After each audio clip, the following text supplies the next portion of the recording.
विचार कर रहा था कि आज तक जितनी भी सभाओं में उद्बोधन देने का अवसर मिला, वहाँ पर कुछ मेरे हम उम्र के और कुछ मेरे कम उम्र के भी थे, और आज आप सब यहाँ पर मेरे से अधिक उम्र के हो, तो मुझे नहीं लगता कि जीवन के अनुभव को लेकर मुझे आपको कुछ बताने की आवश्यकता है।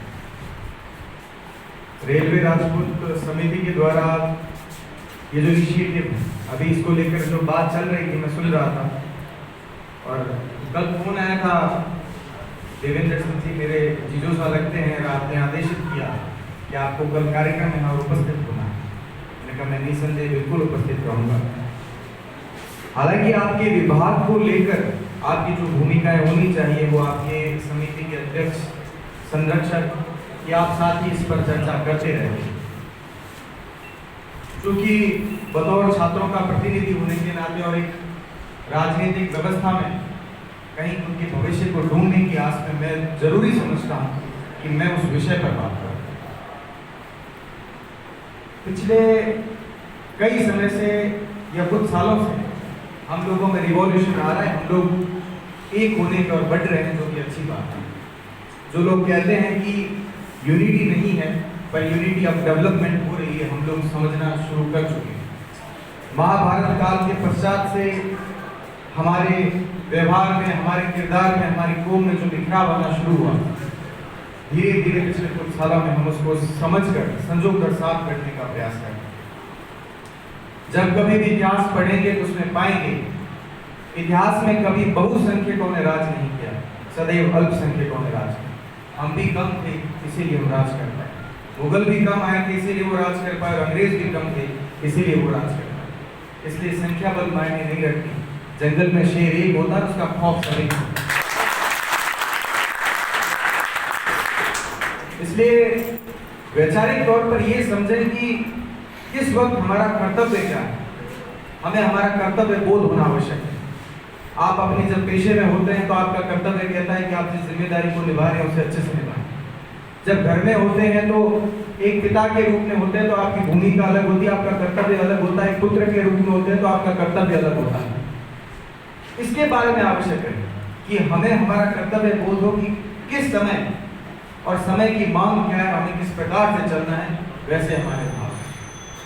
छात्र संघ चुनाव जिस प्रकार से घटित हो रहा था, आप सब लोग चिंतित थे कि हम लोग किस प्रकार से इन चीजों को मैनेज करेंगे, और मैं उस स्थिति में ऐसा था कि हम तो सदैव से संघर्षशील कौम रहे और लड़ना हमारे डीएनए में रहा है। तो लीडरशिप तो है हमें, चाहे दोनों संगठनों ने टिकट नहीं भी दी हो, फिर भी हम उस स्थिति में लड़े, और जिन परिस्थिति में लड़े इस चुनाव को ऐतिहासिक बनाने में आप सब लोगों का आशीर्वाद और साथ। और दूसरी बात में हो सकता है इससे कई सहमत हो या नहीं हो, एक राजनीतिक परिदृश्य में बात करना चाहता हूँ। हम लोगों का वोट, हम उसकी कीमत तय नहीं करते। मेरठा में जब कार्यक्रम था तो वहां पर राजेंद्र सिंह जी राठौड़ और गोपाल सिंह जी इटवा साहब और संयुक्त से मैं भी वहां बैठा था, उस कार्यक्रम में संबोधित करने का अवसर मिला। तो जब हम लोग बैठे थे तो उस दौरान बात करी कि हम हमारे वोट का कीमत इसलिए नहीं समझते कि बीजेपी से अगर कोई भी कैंडिडेट खड़ा हो, हम स्वतः ही उसके पास चले जाते हैं। हमें कहना चाहिए कि हमारे समाज के नेता को बुलाइए, वो हाँ कहेगा तो हम आपके साथ, चाहे गजेंद्र सिंह जी शेखावत हो, चाहे राजेंद्र सिंह राठौड़, चाहे कोई और भी नेता हो। हमारे वोट की कीमत हम तभी दिखा पाएंगे, और चाहे कांग्रेस में हो तभी भी उसी स्थिति में ये होना चाहिए। और राजनीतिक रूप से अगर खुद का उत्थान चाहते हो और चाहते हैं कि हम लोग आगे बढ़े, तो हमें दोनों संगठनों में आगे बढ़ना पड़ेगा। ये कड़वा सत्य जरूर है पर ये सत्य है। मेरे चुनाव में जिस प्रकार की भूमिकाएं सोशल मीडिया पर पोस्ट वायरल हो रही थी, वो आप सबने देखी। कुछ लोग पोखरण के विधानसभा चुनाव से लेकर जोड़ रहे थे कि इसकी ये भूमिका थी, ये धर्मद्रोही है, ये समाजद्रोही है, पर हम लोग तय नहीं कर पाए। अगर किसी बात का मूल्यांकन करना हो तो उसकी तह तक जाना चाहिए कि क्या वाकई में इस आदमी की भूमिका थी। 4 आदमियों ने फॉरवर्ड किया, हमने उसे और फॉरवर्ड करने का कहा। हमारे वैचारिक रिमोट कंट्रोल इतना छोटा नहीं होना चाहिए कि किसी ने भी छोटा सा काम किया हम उससे प्रभावित हो गए। और मेरे में उस स्थिति में यह था कि मैं तब तक भी संयमित रहता। मैंने कहा नहीं, ये स्थितियां मेरे अनुकूल करनी, इसके लिए मुझे शांत रहना आवश्यक है।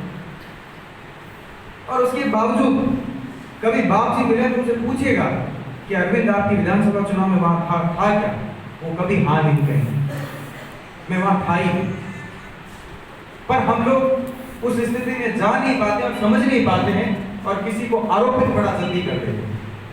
मैंने निसंदेह जिला परिषद का चुनाव लड़ा था, कांग्रेस से लड़ा था, और वो फोटोज उस समय की बात की। आप जब किसी भी राजनीतिक व्यवस्था में जाते हो, आपको मर्यादित होकर काम करने का प्रयास करना पड़ता है। और अगर कभी पूछना हो तो मेरे परिवार की भूमिका वहां बैठे लोगों से जरूर पूछिएगा कि क्या रही, आपको सकारात्मक जवाब मिलेगा, इसका मैं आपसे वायदा करता हूं। इसलिए पॉलिटिकली खुद को डेवलप करिए कि हमारी भूमिका हर संगठन में हो। मैं दूसरी कौम का नाम नहीं लूंगा, पर आप देखेंगे जो मेजर मार्शल कौम है वो दोनों पार्टियों में स्थापित है, बड़े अच्छे तरीके से स्थापित। और हम लोगों ने खुद को एक तरफा कर रखा है। कुछ दिन पहले मैं जयपुर था तो मुझे नहीं लगता कि उनका व्यक्तिगत तौर पर नाम लिया जाए, समाज के बड़े प्रतिष्ठित व्यक्ति और जिनका नाम है, तो उन्होंने मुझे हंसी मजाक में कहा कि किसी को बीजेपी से टिकट मिल जाए